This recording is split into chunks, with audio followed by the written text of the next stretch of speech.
This is Mag212 and this is my modification guide for the Nerf Flipfury.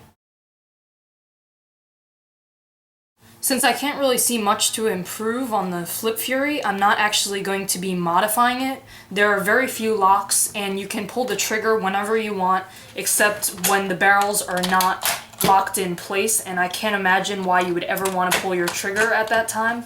So I'm just going to use this guide to show people how to reassemble and fix your Flipfury in case you already broke it. So what you need to do is unscrew all the screws, and once you've done that, you can lift the top half of your handle off, and you should be able to pull the top half of your shell off.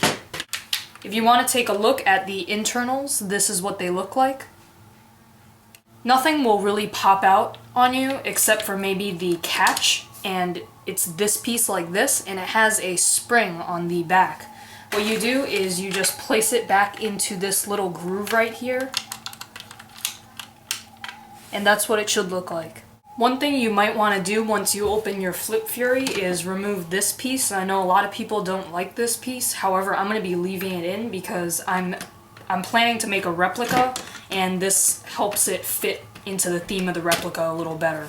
But the good thing about the Flipfury is you can lift all of the internals out because it's a whole set like this, and you can do whatever you want to the shell. You could take your catch out, of course, don't lose the spring. And there's a return spring right here on your slide, and it's screwed to there and attached to this prong. So if that comes off, now you know where to put it.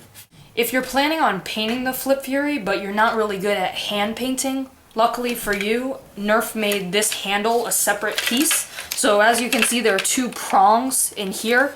I'm going to try to do it on camera. If you push those out, you can get your handle out. And you can paint this separately to get a more complex paint job. The only lock on the Flipfury is located here, and I said I wasn't going to take it out, but it's so easy to take out. All you need to do is take your needle nose pliers and grip onto this plastic piece that moves, and you could just pull it out.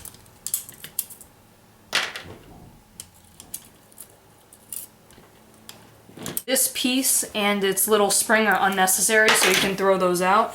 So now let's get to the plunger assembly. If you want to replace the spring, that's a really good option, and it'll make it much more powerful. You're going to want to get at this tube right here, and you could just pull it out like this.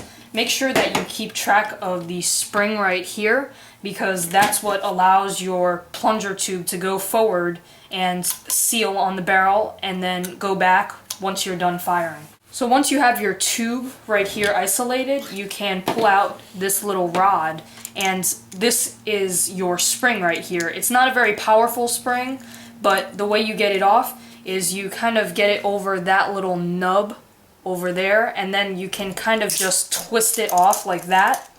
And if you're putting on a new spring, it's just like the strong arm.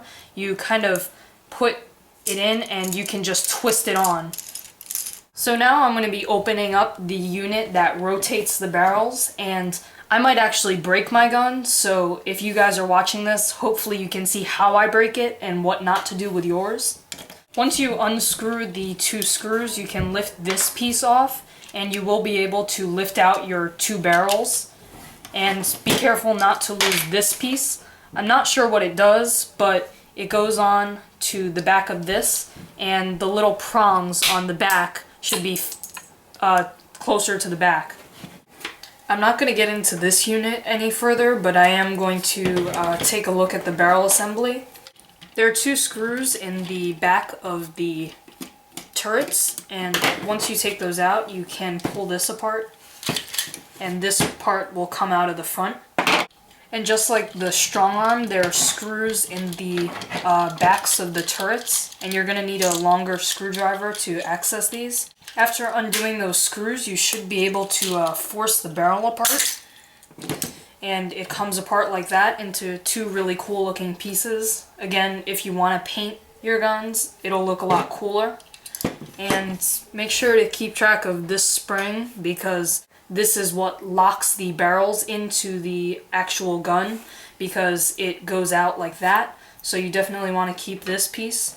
But you can go in here now and remove this screw in the back of the turret, and then you can pull this apart and you have your barrel completely disassembled, and you can remove the barrel posts.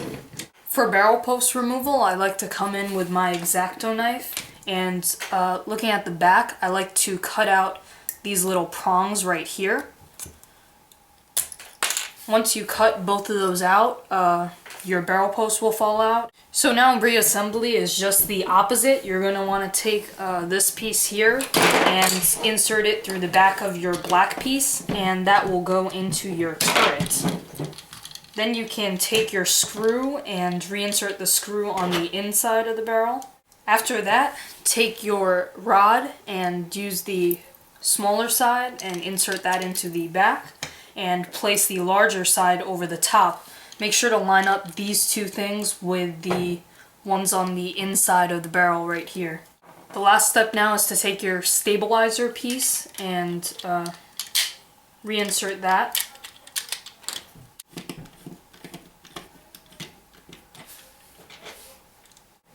And once you've reassembled the whole internal set, you can put it back into the shell. Make sure that the plunger tube is pushed all the way in front of this lip and your spring is in front of the spring rest. Now inserting your catch. Your muzzle piece right here goes in like this. And then you can put the other half of your shell back on. So that's the end of my modification guide, or whatever you want to call it. As always, thanks for watching.